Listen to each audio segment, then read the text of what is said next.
Hello students, आज हम chapter number 5 करेंगे, that is states of matter.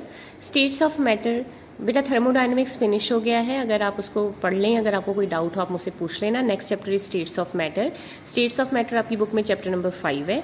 तो सबसे पहले मैटर क्या होता है बेटा? Matter is anything which has mass, which occupy space and which can be felt by any one of our 5 senses. ठीक है, तो बेसिकली मैटर क्या होता है बेटा? जिसका मास हो, जो स्पेस ऑक्यूपाई करे और जिसे हम अपनी सेंसेस से फील कर सकें, किसी भी सेंस से फील कर सकें, दैट इज कॉल्ड मैटर। अब मैटर कितनी तरह के होते हैं? Types of matter, solid, liquid and gas. ये तीनों आपने पढ़े हुए हैं छोटी क्लासेस में।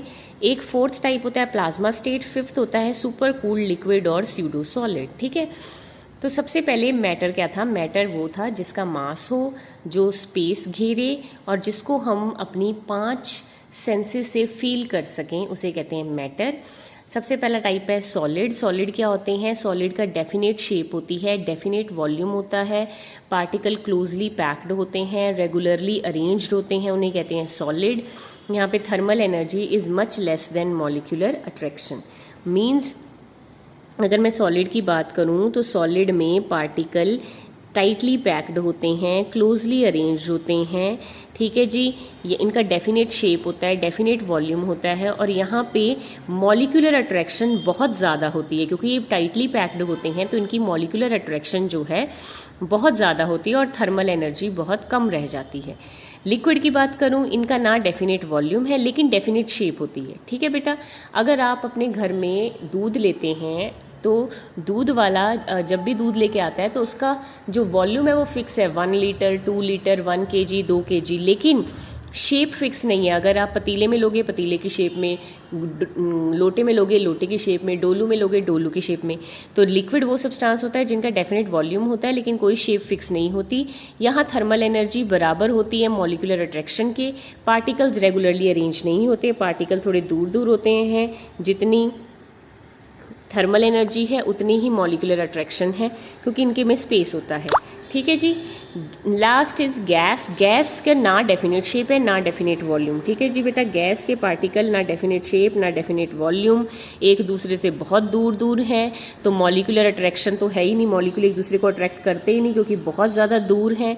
ठीक है जी, थर्मल एनर्जी यहाँ पे ज़्यादा है। Substances which don't have definite shape, definite volume, where particle move freely, particle एक जगह से दूसरी जगह तक इजीली मूव कर सकते हैं। ठीक है, here thermal energy is much more than molecular attraction. यहाँ पे थर्मल एनर्जी मॉलिक्यूलर अट्रैक्शन के कंपैरिजन में बहुत ज़्यादा होती है। ठीक है, next is plasma state. Plasma state क्या होती है बेटा? On the surface of sun and star, sun और स्टार के सरफेस पे हाई टेम्परेचर होने के कारण जो गैसेज हैं वो अपने इलेक्ट्रॉन लूज कर देती हैं। ठीक है, on the surface of sun and star due to high temperature gases loose electron, जिसके कारण हमारे पास गैशियस आयंस और इलेक्ट्रॉन की कलेक्शन हो जाती है बिकॉज गैसेज ने अपने आयंस और इलेक्ट्रॉन लूज कर दिए हैं। तो इस स्टेट को कहते हैं प्लाज्मा स्टेट, जहाँ पे सिर्फ इलेक्ट्रॉन्स और आयंस एग्जिस्ट करते हैं।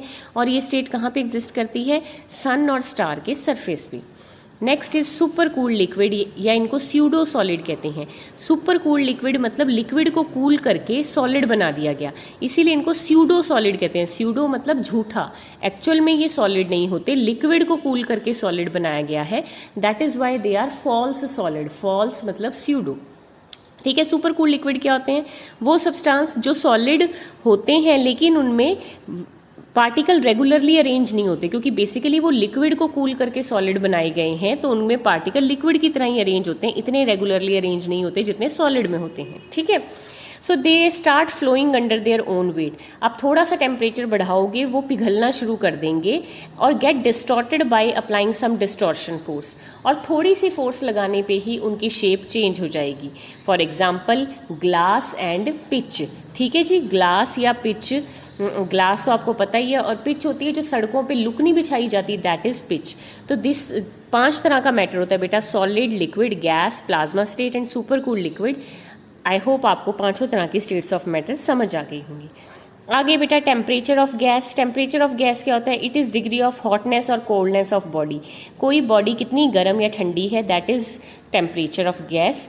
3 डिफरेंट टाइप्स ऑफ स्केल होते हैं जो टेम्परेचर को मेजर करते हैं। पहला है सेंटीग्रेड और सेल्सियस स्केल।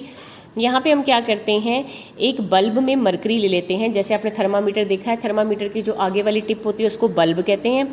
उसमें हम मरकरी ले लेते हैं, पारा डाल लेते हैं, क्योंकि वो वाइट कलर की होती है, मतलब उसमें वो पारा होता है मरकरी, और उसके साथ एक कैपिलरी लगा देते हैं। थर्मामीटर के जो पीछे लंबा डंडा होता है दैट इज़ कॉल्ड कैपिलरी, उसके आगे जो होती है वो सिल्वर कलर की दैट इज़ मरकरी, और जो मरकरी जिस बल्ब में रखी होती है दैट इज़ कॉल्ड, जो आप मुंह में डालते हो दैट इज़ बल्ब। ठीक है, सो हम बेसिकली सेंटीग्रेड स्केल कैसे बनाते हैं, हम मरकरी को बल्ब में लेते हैं, उसके साथ कैपिलरी अटैच कर देते हैं, और level of the mercury note करते हैं जब आइस फ्रीज करती है। आइस कितने फ्रीज करती है, 0 डिग्री सेल्सियस। हम उस 0 डिग्री सेल्सियस को मार्क को टिक कर लेते हैं। उसके बाद हम उस थर्मामीटर को बॉइलिंग वाटर में रखते हैं। बॉइलिंग वाटर का टेम्परेचर 100 डिग्री सेल्सियस होता है, हम वहाँ पे भी मार्क लगा देते हैं।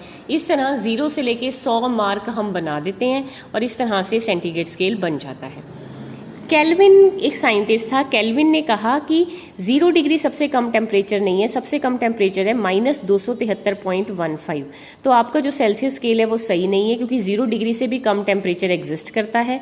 उसने -273.15 को 0 केल्विन लिया और अपना एक स्केल इंट्रोड्यूस किया, जिसमें सेल्सियस कैसे बनेगा, 0 डिग्री सेल्सियस क्या होगा, उसमें 273 ऐड करने पड़ेंगे, तब जाके अगर आपने सेल्सियस को केल्विन में चेंज करना हो तो सेल्सियस में 273.15 ऐड करने पड़ेंगे बेटा, क्योंकि केल्विन स्केल ने -273 को 0 डिग्री केल्विन लिया था। ठीक है, तो जब आपने सी से के की तरफ जाना है तो आपको सी में ऐड करना पड़ेगा 273।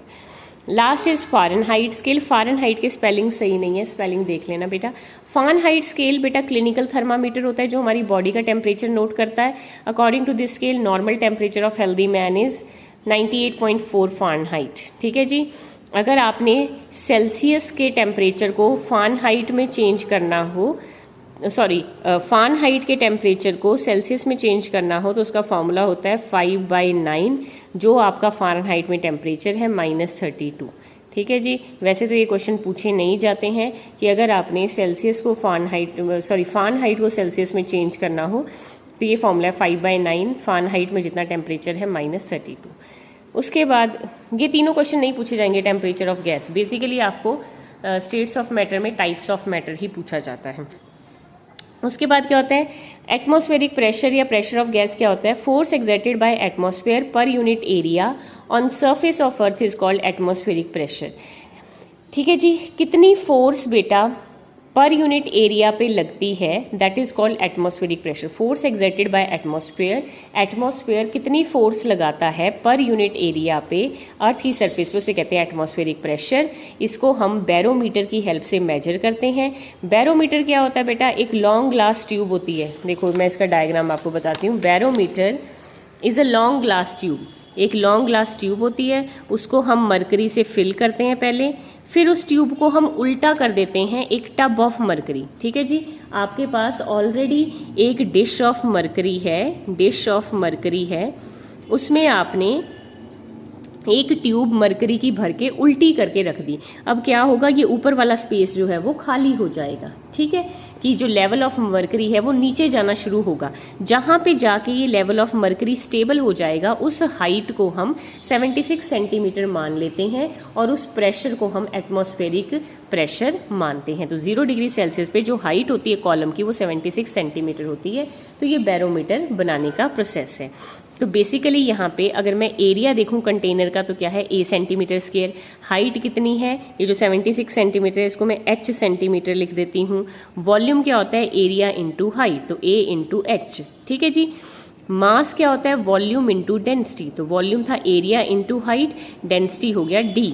ठीक है जी, अब फोर्स क्या होता है, क्योंकि आपने कहा कि प्रेशर अप्लाई करना है। ठीक है, तो फोर्स क्या होता है, फोर्स होता है mass into acceleration due to gravity. ठीक है जी। फोर्स होता है mass into acceleration due to gravity. Mass कितना है आपका AHD, तो मास की जगह आपने AHD फिल किया, एक्सेलरेशन ड्यू टू ग्रेविटी को G फिल किया। मैं दोबारा से बता देती हूँ, इस कंटेनर का जो एरिया है वो A सेंटीमीटर स्क्वायर है, हाइट ऑफ द कॉलम आई है H सेंटीमीटर। वॉल्यूम कैसे निकालोगे, area into height A into H। Mass कैसे निकालते हैं, वॉल्यूम इंटू डेंसिटी। आपको फॉर्मूला डेंसिटी का याद होगा, density is equal to mass upon volume, तो mass is equal to volume into density. तो वॉल्यूम आपका आया A into H, density is D। Force होती है mass into acceleration due to gravity, F is equal to ma, ठीक है। तो इसके बाद मास आ गया AHD, acceleration due to gravity is G। पर हम निकाल रहे हैं एटमॉस्फेरिक प्रेशर। प्रेशर होता है बेटा फोर्स अपॉन एरिया। फोर्स आई है आपकी AHDG, एरिया होता है A, तो A से A कट गया, आपका प्रेशर आया HDG। डेंसिटी को रो से रिप्रेजेंट करते हैं, ये जो S जैसा लिखा है इसको कहते हैं रो, रो इज डेंसिटी। तो बेसिकली आपका जो प्रेशर आया है उसका फॉर्मूला है H rho G। Pressure is H rho G. Pressure is said to be 1 atmosphere if it is supported by height of 76 centimeter of mercury at 0 degree Celsius। कहता pressure 1 atmosphere कब होगा, जब उसकी height column की 76 centimetre होगी 0 degree Celsius पे, या उसकी डेंसिटी 3.59 होगी और acceleration due to gravity 981 centimetre square होगी। तो ये 1 एटमॉस्फेयर प्रेशर की डेफिनेशन है। प्रेशर का बेटा अगर आपने सेंटीमीटर में देखना हो तो 76 सेंटीमीटर, मिलीमीटर में देखना हो तो 760 मिलीमीटर, टॉर में देखना हो तो 760 टॉर। 1 एटमॉस्फेयर प्रेशर कितने बार के बराबर होता है, 1.01325 बार। तो this is the units of pressure, ठीक है जी। तो आज के लिए इतना ही। आप ये छोटी मोटी definition basic states of matter का पढ़ लें। Thank you so much.